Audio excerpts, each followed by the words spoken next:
Down at Lights Beach, got the Fuji GFX 50S in the bag. Hopefully going to try out one or two of the lenses that Fujifilm Australia have lent me for January. The light is looking pretty good behind me, and I can see a break in the cloud. So that's looking pretty promising. Let's get down there, see if I can find a composition, see whether we can get a landscape image. See you down there.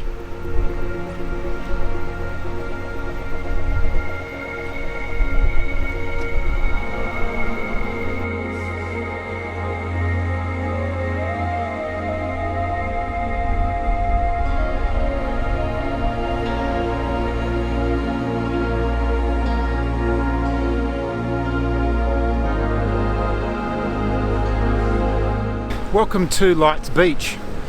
I've been down here a few times, but only on the other side, the eastern side of the car park. Earlier today I had a bit of a look down there, and there's some beautiful cliffs which I thought was going to make a really nice composition for this evening, but oh, this is a dead end.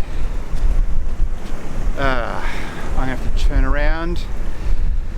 I'll be back in a sec once I've worked out how to get past this bit.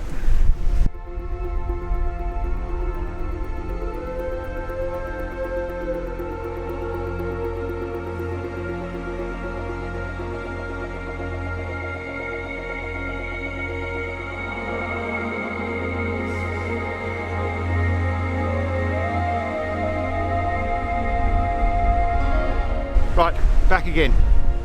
So, I was scouting out on the eastern side of the car park for a composition and thought it was looking pretty positive. There's some cliffs there that are looking quite nice. It's been fairly gloomy pretty much the second half of the day. It's been all cloud, the sun hasn't appeared. It's been a bit dark, a bit moody.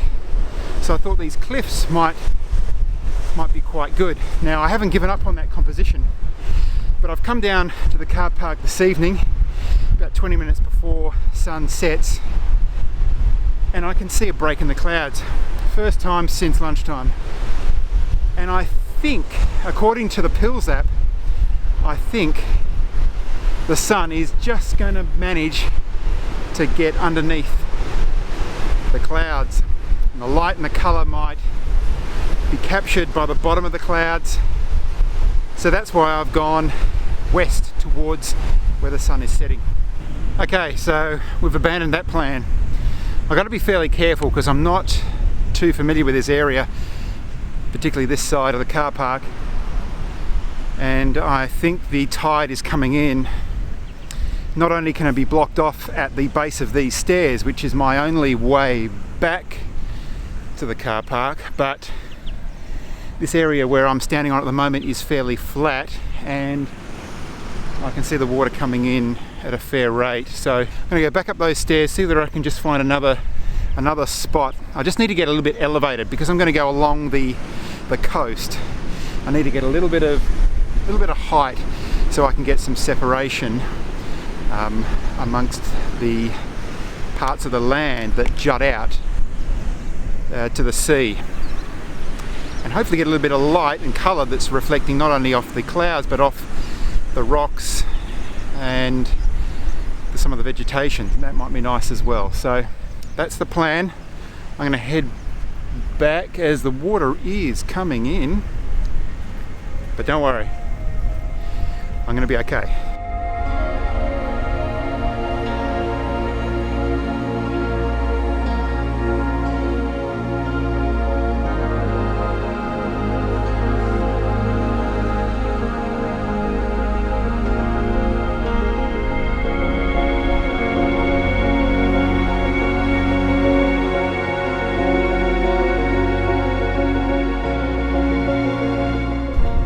Right, I know a lot of you say that I'm quite calm when it comes to landscape photography, at least on these videos, but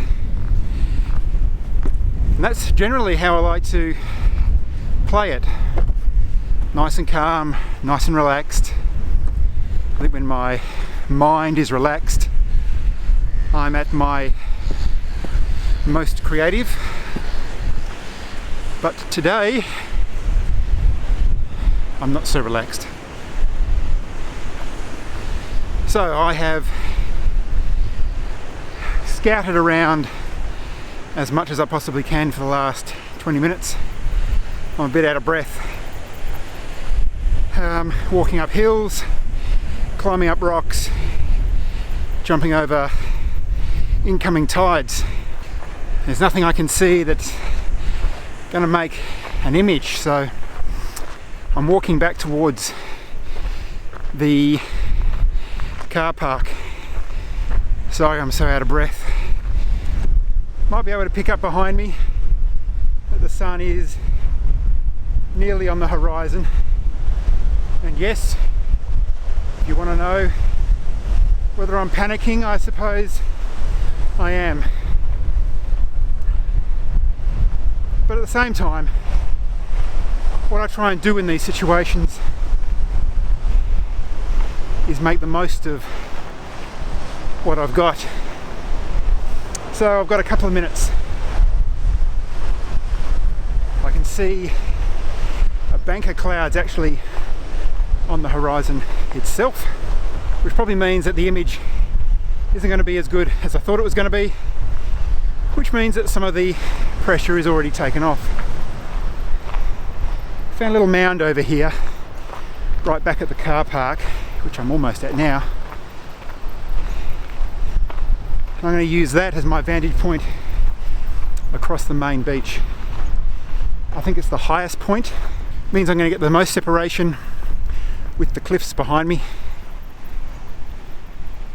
I think I'm going to be happy with that shot.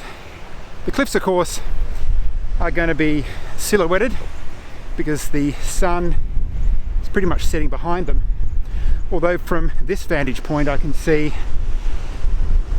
that because I've come around a little bit more, the sun in fact is going to set to the left hand side. So that is pretty good. As I said, I'm going to make the most of this. I'm going to set up here because I think this is the best composition I can find.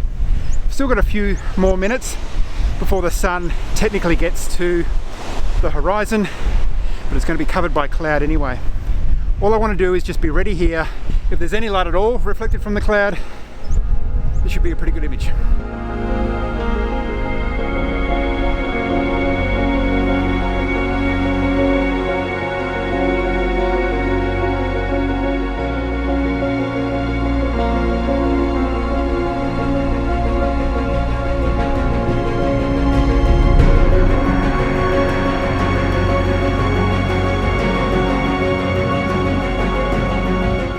Well, to say that was a bit of a rush is an understatement. I made it to that sand dune and I've set up with the GFX 50S. I started off with the 64, 32 to 64 I think it is. Wait and see.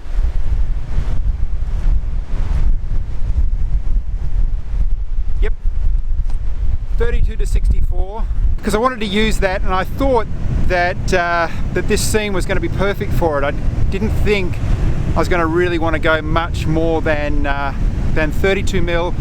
That's medium format. I think for full frame it's around about 24, 26, somewhere around there. So I took a couple of shots there.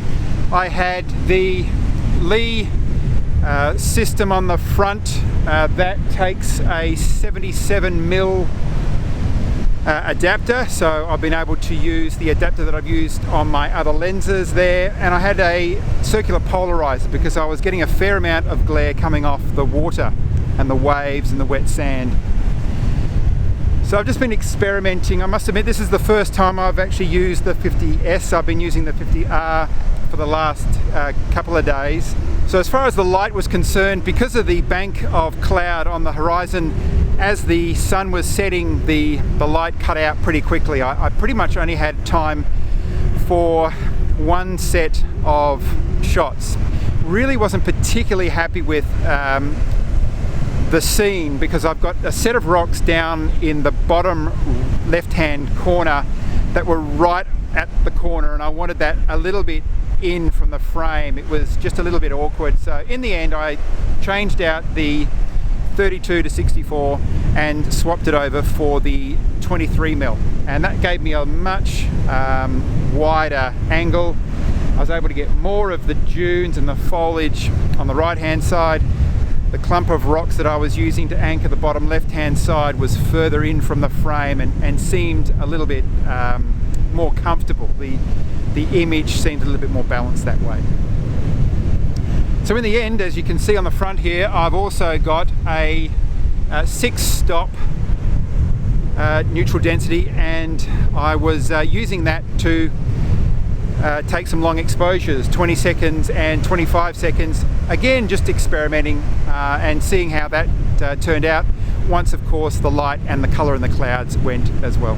For this last shot, I'm on f11 ISO 100, and because I've got the 6-stopper in and I'm losing a lot of light, my shutter speed is up to 50 seconds. So I'll take this shot, we'll check out what it looks like.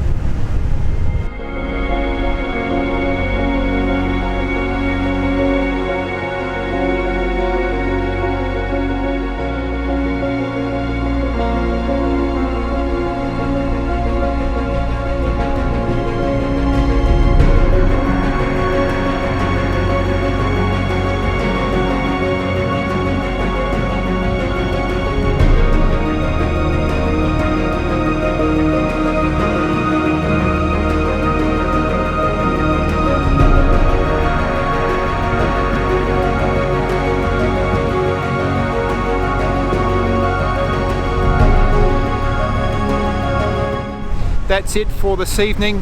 Most of the colour has gone and the light's not far away from completely disappearing, so I'm going to head back to camp. I'm having lots of fun down here in Denmark with the family over the next week. I've got the 50S and the 50R plus a selection of lenses from Fujifilm Australia, which is fantastic. So I'm going to be giving those lenses and cameras a go over the next couple of days. So tune in for any adventures that I get up to. If you are new to the channel and you haven't already, please subscribe so you don't miss out on any of those videos. And when you do subscribe, make sure you hit the notification bell so you're notified when I do upload my next video. If you've enjoyed this, please like and subscribe. It really does help me out. But until next time, guys, thanks very much for watching.